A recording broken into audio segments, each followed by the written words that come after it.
Let's turn to Pakistan now. They're hosting next year's ICC Champions Trophy. But one team will not be travelling there, arguably the most important one, Team India.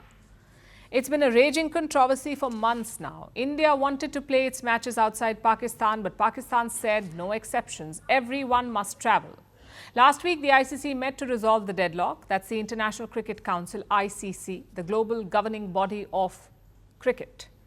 They haven't publicly announced a decision yet, but reports say the tournament will be hybrid, meaning India will play its matches outside Pakistan. Other teams will play inside Pakistan. We don't know which country will host India's matches, but the UAE's name is doing the rounds. The Pakistan Cricket Board's chairman was in Dubai over the weekend. He met the Emirates Cricket Board chief. So chances are the UAE could be the neutral ground. But how did this turnaround happen? Pakistan was pretty adamant about India travelling to their country. So what changed their mind? Reports say the ICC gave them two options. Option A, take the hybrid model. Option B, lose the hosting rights. The second option would have been a major setback. Pakistan would have lost millions in revenue along with the hosting rights. Maybe that explains their sudden U-turn. But the story does not end with that. The PCB, Pakistan Cricket Board, may have agreed, but they have also set some terms. The first is equality. If India won't play in Pakistan, then Pakistan won't play in India either. You see, India is slated to host 4 ICC tournaments. The Women's One-Day World Cup in 2025, the 2029 Champions Trophy, the 2026 Men's T20 World Cup, and the 2031 Men's One-Day World Cup.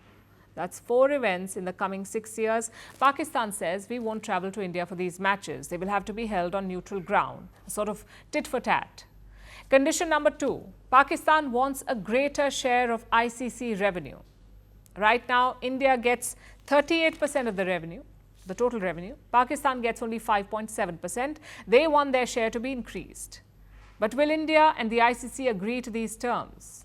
Reports say India is unlikely to give such guarantees. Even if they do, some of these tournaments are years down the line, up to 2031.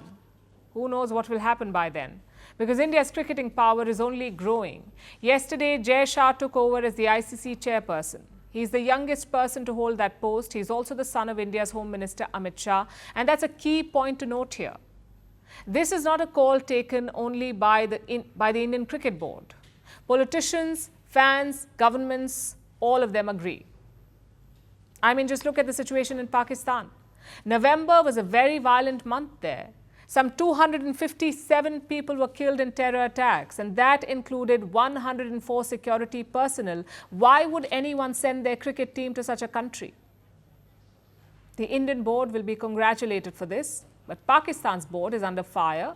They are being ridiculed by fans and former cricketers. Some fans are saying that the board is sold out, and they can only blame themselves. Because the fact is, Pakistan overplayed their hand. Did they really think that other ICC members would support them?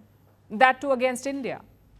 This hybrid model was proposed months back. Had Pakistan accepted then, they could have avoided the embarrassment. But now even their own fans are mocking them. As for India, this is a glimpse into its cricketing roadmap and ideology.